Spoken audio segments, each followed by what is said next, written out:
And if you're still like, but I really want to ask, but I don't know if I'm close enough, but I really want to ask, I don't know if I'm close enough, and me saying that your opinion is invalid isn't enough to stop you, we'll make it fine. Just go up to them and be direct, but start with this. Be like, hey, I want to talk about your healing, or I'm curious about your healing and how everything's going on. Are you comfortable sharing and talking to me? If you're not, more than understand. I'm not even sure if I'm valid in asking this of you.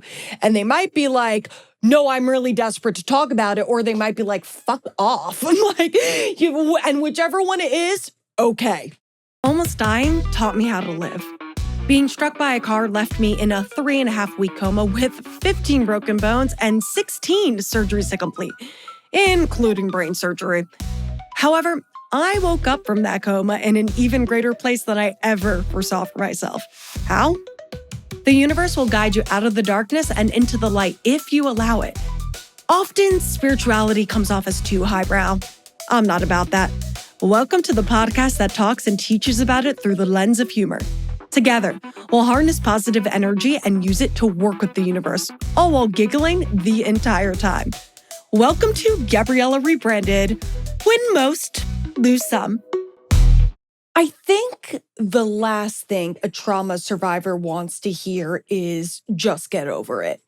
And I don't think we're commonly told that. I think anyone with basic empathy knows that that's insensitive to say to someone.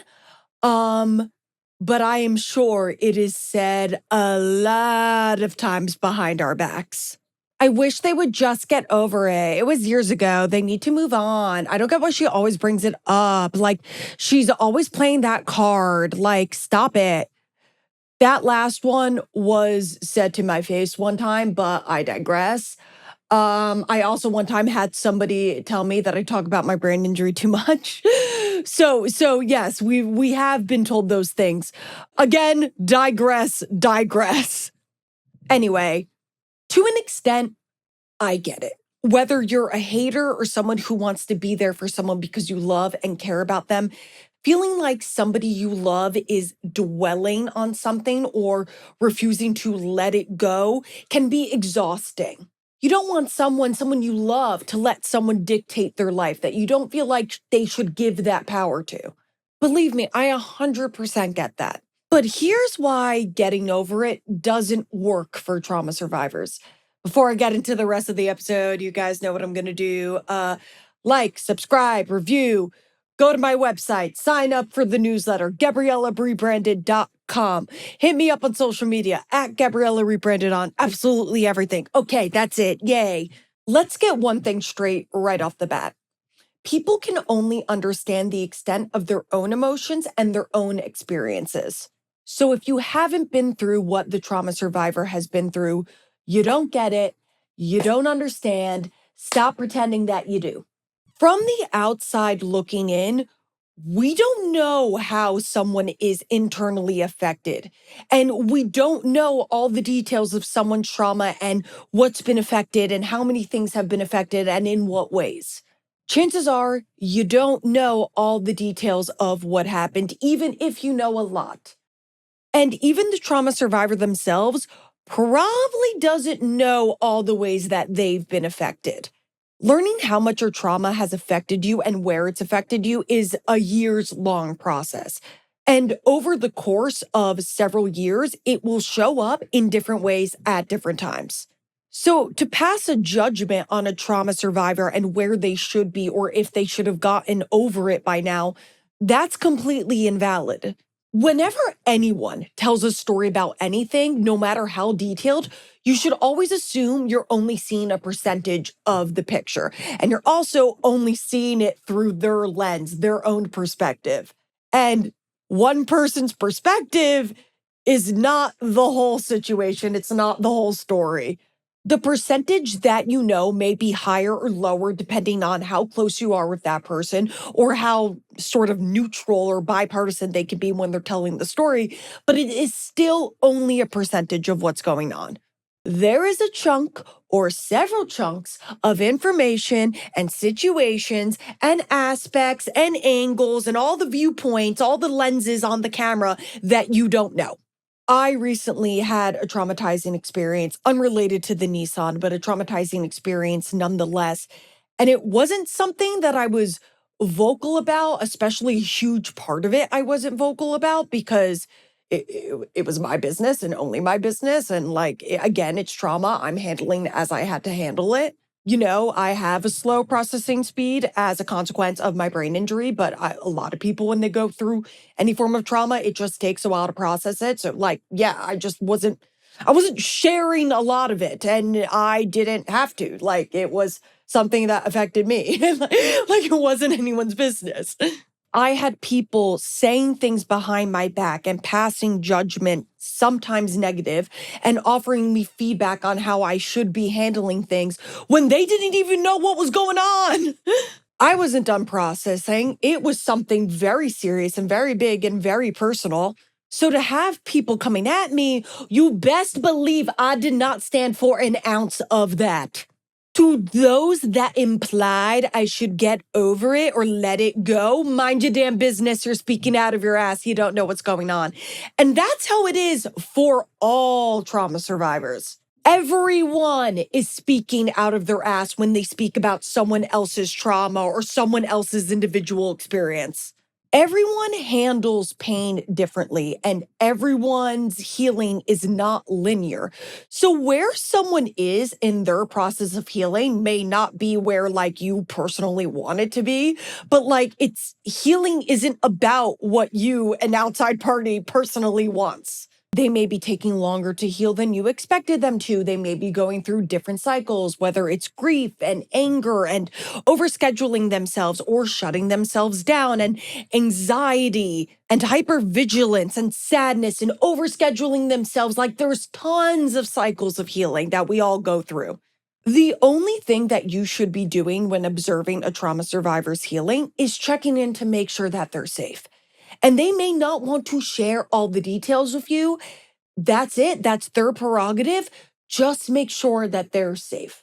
It's their own journey. And if they want to talk with you more about their healing process, they will lead that conversation. Do not press, do not ask questions that they don't offer up. Now, it is best case scenario that they have someone that they are being entirely transparent with as they're healing. That's just a safety thing, of course. You can ask and check in to make sure that they have someone to talk to about all of it, whether it's a therapist or a family member or a really trusted close friend. You can encourage them to find a person they feel comfortable opening up to if they don't have someone yet. But we can't control other people as much as we may like to. We can only control ourselves. All trauma survivors differ in how transparent they are about what they went through and their healing process and where they are in their healing. You may get someone like me who is grossly transparent and loud about the Nissan and aspects of my story and everything that happened to me. But even me that seems so like I scream about everything has a lot of things that I keep very, very close to my chest.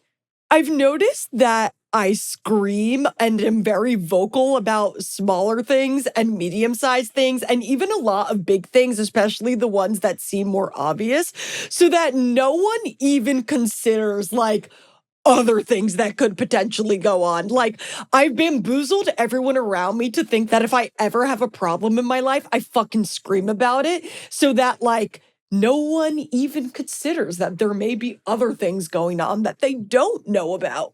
I'm a little bit of an evil genius. I'm a Scorpio moon. I can turn that manipulation on if I want to. The select things that I am private about, I'm really private about. So the last thing I want is someone blowing them up or interrogating me about them. Someone can only heal if they personally are ready to heal.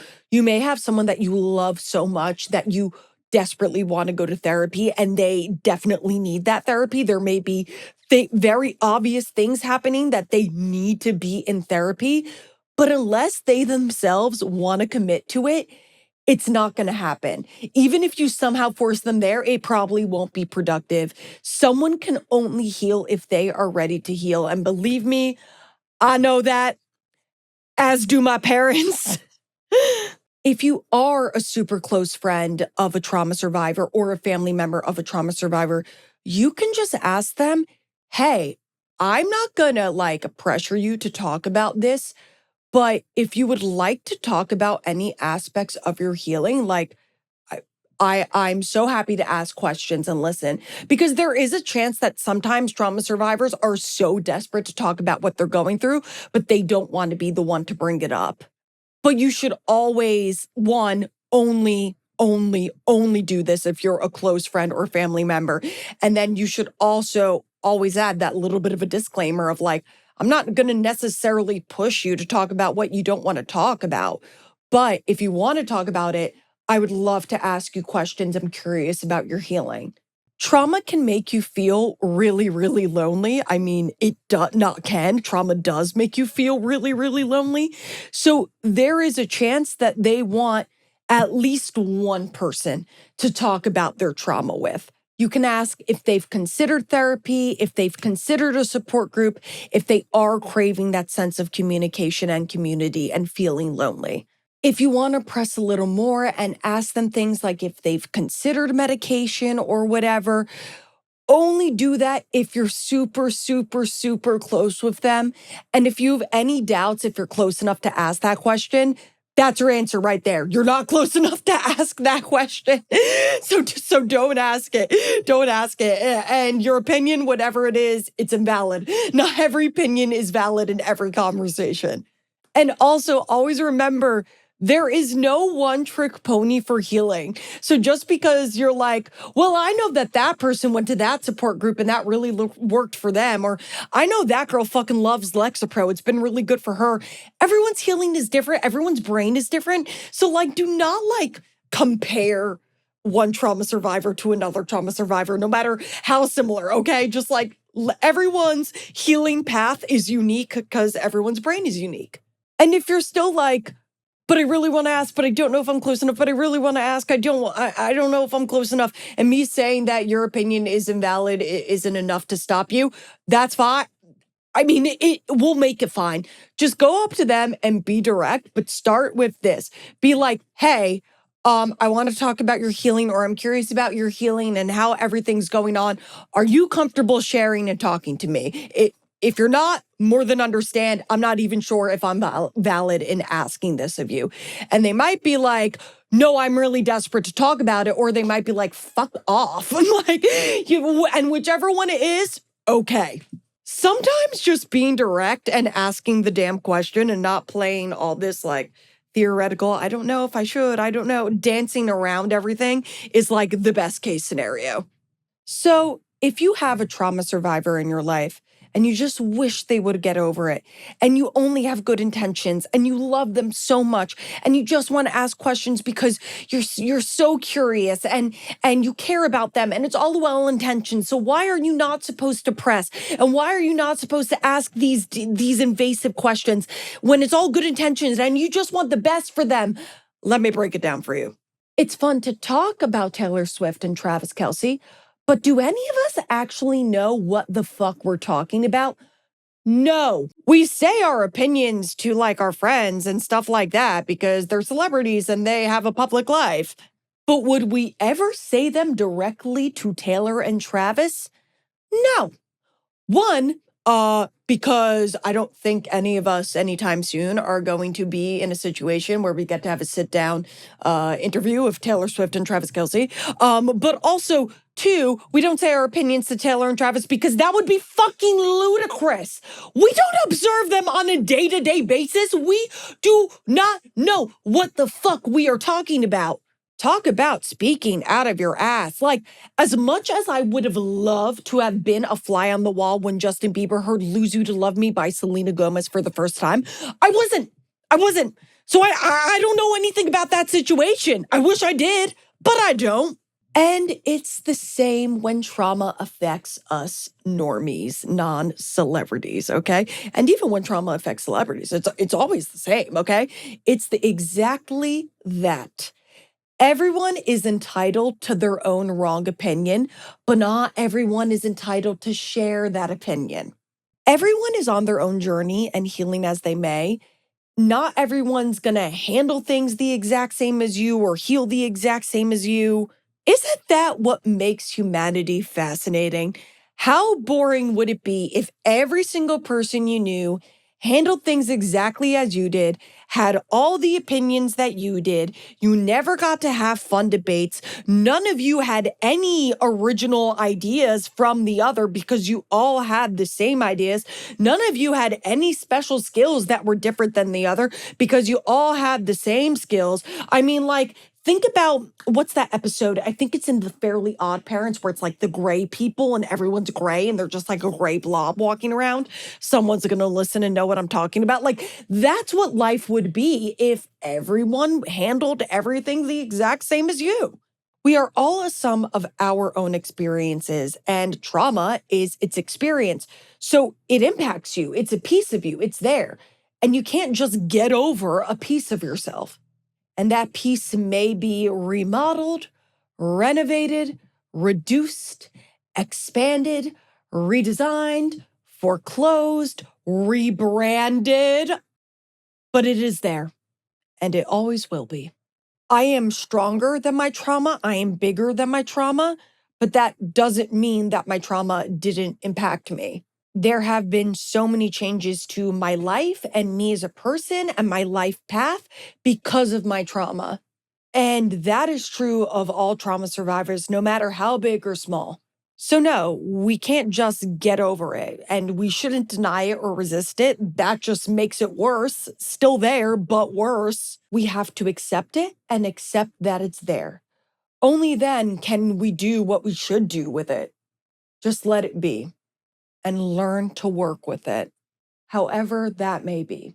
And we ourselves might not be consistently satisfied with where it is and how it's looking and what it's doing and where the construction's at. But that's why remodels, renovations, and rebrands exist. Okay, that's it. This has been Gabriella Rebranded with Most Loose Some.